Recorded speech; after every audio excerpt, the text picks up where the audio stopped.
Hey everybody, and welcome to the weekly scopes from the 12th of November right up until the 18th. So we've got a full moon this week as well. So on the 12th of November, the moon enters via combustor at 12:01. So this is known as the burning way, from the 15th degrees of Libra to the 15th degrees of Scorpio. This energy can bring about intense emotions and obstacles. We may become more kind of chaotic on the external, internal level, so just watch out for that. Things could become more uncertain, things that you planned may change and stuff, so just watch out for that. People may take more risks or, be more verbally, not so much aggressive, but truthful. Yes, so truths may come out, and this can have long-lasting consequences, especially when it comes to relationships, finances, and major life choices. So just watch out. Things can become more volatile and unpredictable, and just try and be as rational as you can. Maybe looking at things from more of a spiritual perspective, and a more calmer mindset can help you as well. On the 13th of November, as I said in the introduction, there's going to be a new moon at 9:28. This is happening in Libra. Then the moon void, of course, is going to start at 12:19 p.m. The moon then enters Scorpio at 15:48 p.m. as well, and the sun makes an exact opposition to Uranus at 17:21, so 5:21 p.m. So this energy is going to affect us all this week, the sun's opposition to Uranus. So void, of course, in astrology is a time when some astrologers say that we should pull off important things and take more time out for rest and relaxation, and taking a break from making important decisions, just being a more self-reflection sort of time where you go within and try and seek new solutions to your problems.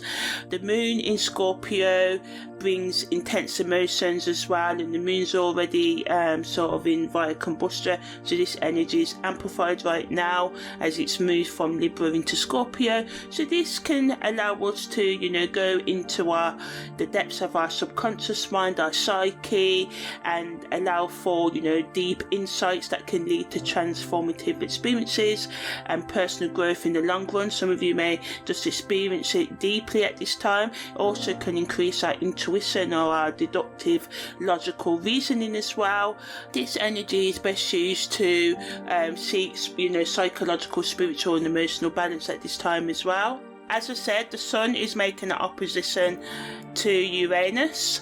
The sun is in Libra and Uranus is in Aries at the moment. This is based on Vedic constellation or astrology. So this allows for some more personal freedom, can lead to breakthroughs as well in personal growth.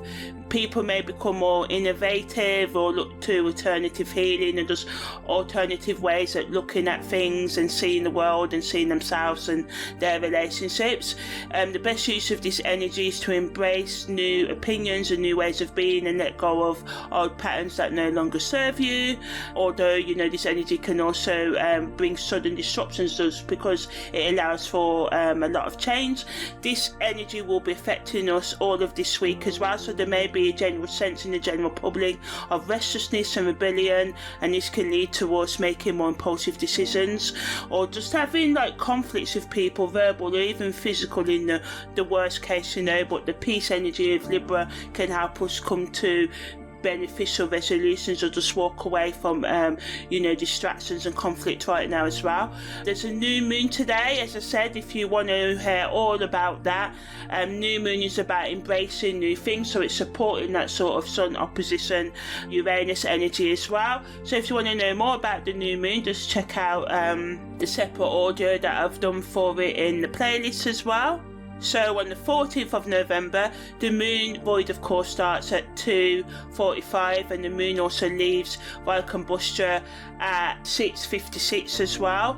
So this just shows how interesting void of course and astrology is, because void of course basically means that the planets are not making any major aspects, like what are called major aspects, but I believe all aspects have significance. The more esoteric aspects like semi-sextile sextiles and sextiquadrates and quintiles and biquintiles are more to do with us and the subconscious and soul level and, you know, unique past life gifts that we've brought over in terms of natal charts as well. So when the moon leaves void combustion, we may feel more emotionally stable, we may think more clearly, and we may be better at decision making. But just watch out, because, you know, we've got that sun opposition energy that can make us impulsive as well. But this energy can stabilize, that the moon's becoming more stable, but it is about to go into Sagittarius as well. So just be, you know, aware of becoming too reactive and impulsive.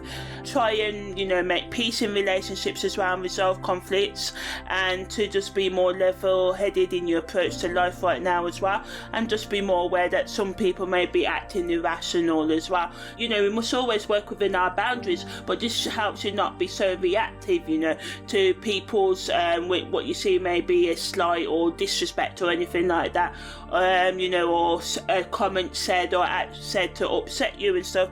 So just watch out, try and just remain as calm as you can and just give people some grace. On the 15th of November, Mercury enters out of bounds. Mercury also makes a sextile to Uranus, and the moon also enters Sagittarius as well.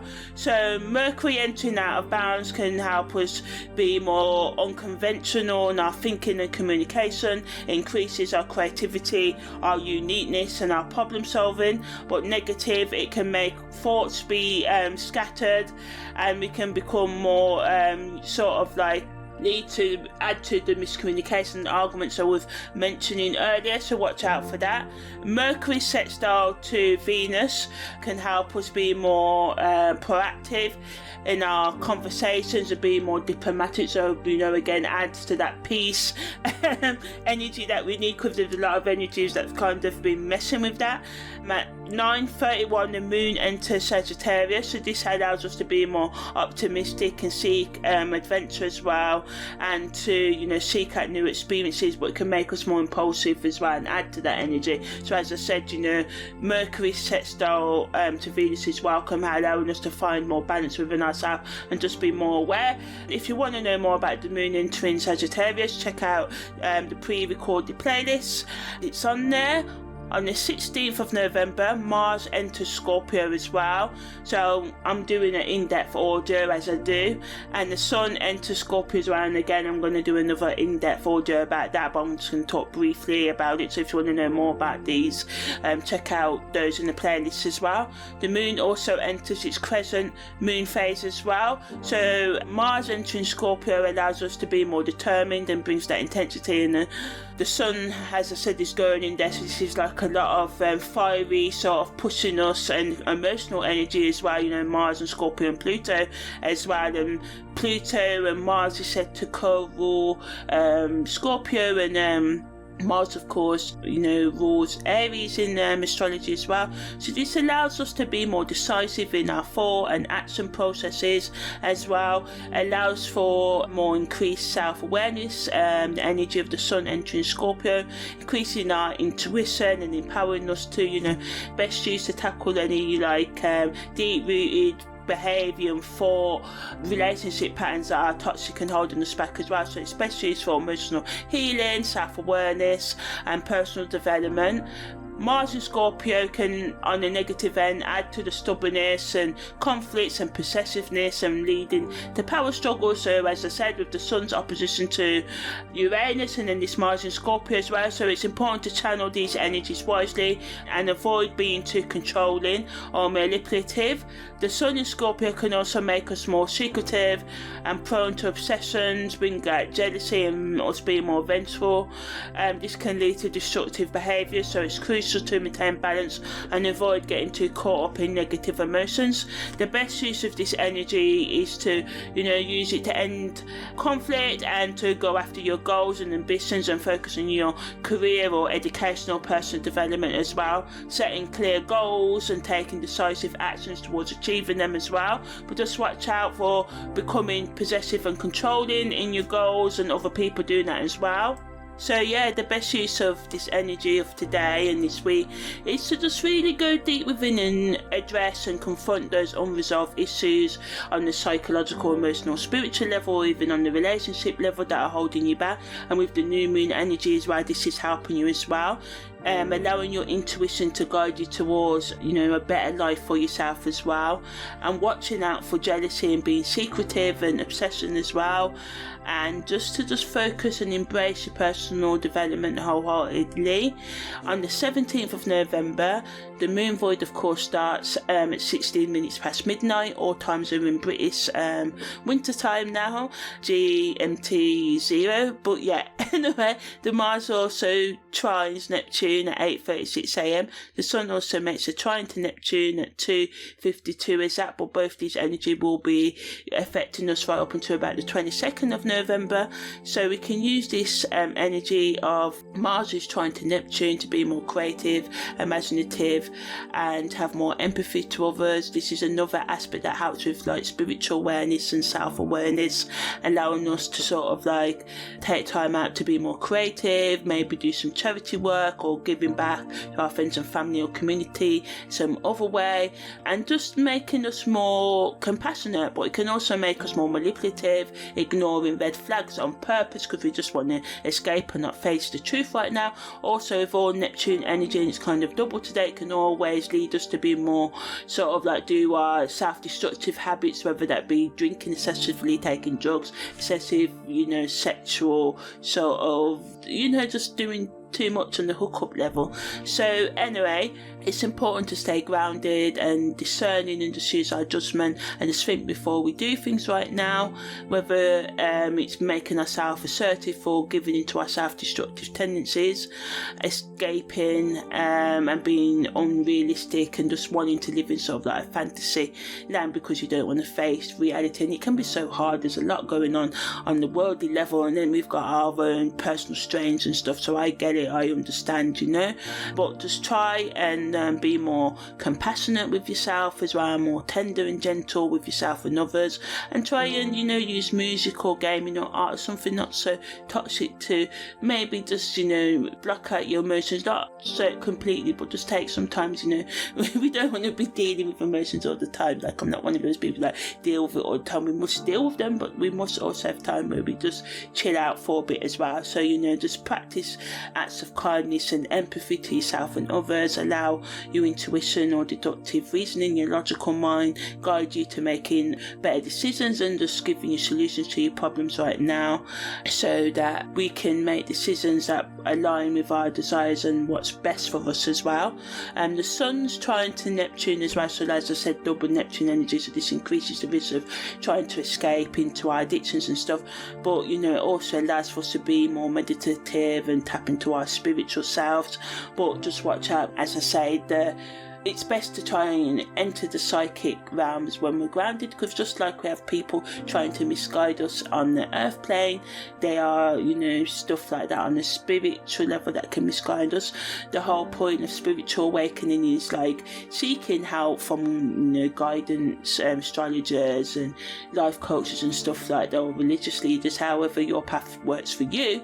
But ultimately it's about forging that one-on-one connection with your higher power and learning to trust in that and your higher self to lead you to better days as well. So just watch out for being too idealistic, and just to try and be grounded in your self-identity and personal goals right now as well. And just watch out for wistful sort of like thinking and ignoring the practical responsibilities of life and practical implications of going for your goals. We are going to fail, you will fail, but if you keep on going and going and going and going, you will get there eventually, and it can take years. And that's what success normally is, hard work. Like some people, yeah, of course, get it handed to them on a plate, but that's their destiny. We shouldn't focus our energy on other people. It's easy to compare with the Joneses and want to keep up with the Joneses and have all the fancy technology and have the best of everything, but we waste so much energy doing that and living a lie and being in toxic relationships. What we really need to do is my advice is to just focus on self-love, understanding and forgiveness, because when we don't focus on these things, we think we can't achieve our goals, or we think we can only get what we have in our life we can't do better for ourselves, so we stay stuck in this kind of loop, and then lots of people end up having regrets on their deathbeds and stuff like that. So this energy allows us to connect with ourselves and others on a deeper level and bring our dreams and visions into reality while remaining grounded and practical. So that's the best use of the Sun's and Mars' trine to Neptune today. On the 18th of November, the moon also enters Capricorn at 1:31 a.m. and the sun also makes a conjunction to Mars at 5:42. So this allows us to have an increased focus on our goals, leading to productive work ethic. Also allows us to be more efficient in our problem solving and our long-term plans and ambitions, and allows us to sort of like be more open in our communication as well. So this can allow us to, just become focused on our goals, but it can make us less spontaneous. So kind of calling that sun opposition to Uranus energy that's floating around this week as well. But we have to watch out for becoming too rigid and inflexible, because this can kind of stunt our growth in other areas, whether it be our career or relationships and stuff. So just watch out for that. So the best use of this energy is just allow it to empower you to take decisive and assertive action in reaching your goals and repairing your relationships, or just becoming more motivated and determined, and allowing you to sort of like this energy pushes you and helps you to achieve your goals as well. So it's best used to take calculated risks, start new things, and be more confident as well, as the energy of Mars combined with the vitality of the sun creates a powerful force for making us achieve our goals and to become successful. So in the long run, remember, hard work is the key to success. So anyway, that was the weekly scope from the 12th to the 18th of November.